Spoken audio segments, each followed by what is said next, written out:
Hello दोस्तों, नमस्कार। आपका स्वागत करती हूँ डीएनपी इंडिया में। इस वक्त की 10 बड़ी खबरों से हम आपको रूबरू कराएंगे। तो आइए शुरुआत करते हैं खबरों का सिलसिला।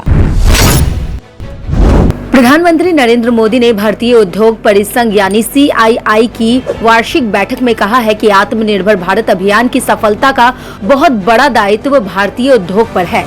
उन्होंने ये भी कहा है कि आज देश में वो सरकार है जो राष्ट्रीय हित में बड़े से बड़े रिस्क उठाने के लिए तैयार है। इस बैठक का विषय India @75 government and business working together for आत्मनिर्भर भारत था। उत्तर प्रदेश में कोरोना की नियंत्रित स्थिति को देखते हुए प्रदेश सरकार ने बड़ा फैसला लिया है। सरकार ने अब शनिवार का लॉकडाउन खत्म कर दिया है। जारी किए गए आदेश के अनुसार अब प्रदेश में सोमवार से शनिवार सुबह 8 बजे से रात 10 बजे तक की सभी पाबंदियां समाप्त कर दी गई है। हालांकि इस दौरान सभी को कोरोना प्रोटोकॉल का पालन करना होगा।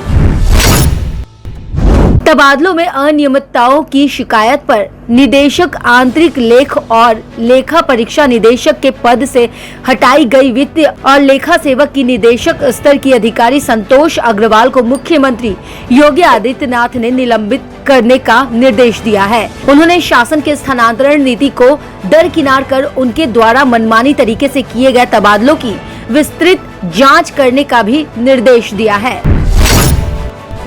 दिल्ली के मुख्यमंत्री और आम आदमी पार्टी के संयोजक अरविंद केजरीवाल ने बुधवार की शाम 4 बजे एक डिजिटल प्रेस कॉन्फ्रेंस की। इस प्रेस कॉन्फ्रेंस में सीएम ने दिल्ली वासियों को खुशखबरी देते हुए बताया है कि दिल्ली बोर्ड के अंदर आने वाले स्कूलों को अब इंटरनेशनल स्तर की शिक्षा मिलेगी। सीएम ने बताया है कि आज दिल्ली शिक्षा बोर्ड के साथ इंटरनेशनल शिक्षा बोर्ड का समझौता हुआ है। ये बहुत बड़ी बात है। दिल्ली वासियों के लिए बेहद खुशी की बात है। हमारे बच्चों को अब दिल्ली में इंटरनेशनल लेवल की शिक्षा मिलेगी। लोकसभा की कार्रवाई आज अनिश्चित काल तक के लिए स्थगित कर दी गई है। लोकसभा की कार्रवाई मानसून सत्र के तहत 13 अगस्त तक चलने वाली थी, लेकिन विपक्ष के भारी हंगामे के बीच लोकसभा की कार्रवाई को स्थगित करना पड़ा। इस पर लोकसभा अध्यक्ष ओम बिरला ने अपना दुख जताया है। उन्होंने कहा है कि मैं लोकसभा में काम नहीं होने से दुखी हूं। ओम बिरला ने कहा है कि 17वीं लोकसभा का 16वां सत्र आज संपन्न हुआ। इस सत्र में अपेक्षाओं के अनुरूप सदन का कामकाज नहीं हुआ। इसे लेकर मेरे मन में दुख है। मेरी कोशिश रहती है कि सदन में अधिकतम कामकाज हो, विधायी कार्य हो और जनता से जुड़े मुद्दों पर चर्चा हो। केंद्र ने बुधवार को उस रिपोर्ट को खारिज कर दिया है जिसमें बताया गया है कि देश में हिरासत में होने वाली मौतों के मामलों में बढ़त आई है। राज्यसभा में लिखित तौर पर दिए गए जवाब में गृह राज्य मंत्री नित्यानंद राय ने कहा है कि इस तरह के ट्रेंड के बारे में किसी तरह का कोई मामला सामने नहीं आया है।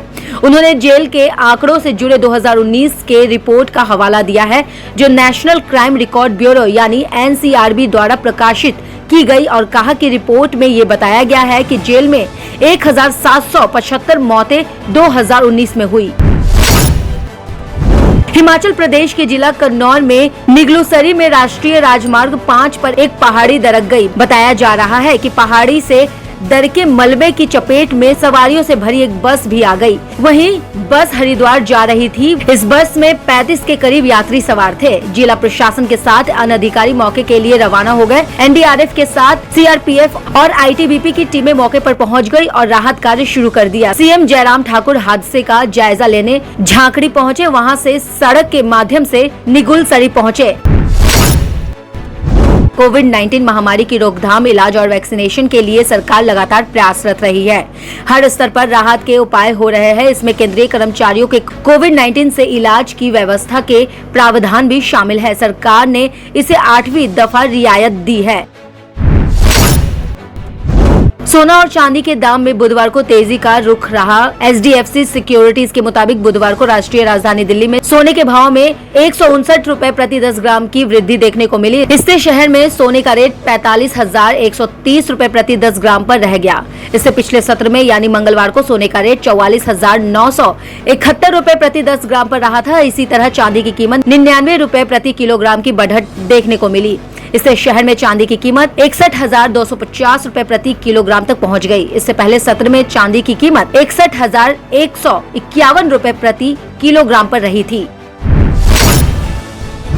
अफगानिस्तान में दिनों दिन हालात खराब होते जा रहे हैं। वहीं जानकारी के मुताबिक तालिबान ने 3 और प्रांतीय राजधानियों पर कब्जा कर लिया है। अधिकारियों ने बुधवार को बताया है कि विद्रोहियों ने अब देश के कुछ 2/3 हिस्से को अपने कब्जे में ले लिया है। ये घटनाक्रम ऐसे वक्त में हुआ है जब अमेरिका और नाटो अफगानिस्तान के अपनी वापसी को अंतिम रूप दे रहे हैं। अमेरिकी राष्ट्रपति जो बाइडेन ने कहा है कि अब अफगानिस्तान के लोगों को ही अपने मुल्क का भविष्य तय करना होगा। वहीं अफगानिस्तान के सुरक्षा बलों ने बीते 24 घंटे में 439 आतंकवादियों को मार गिराया है। खबरों की और जानकारी के लिए देखते रहिए DNP इंडिया। तब तक के लिए नमस्कार।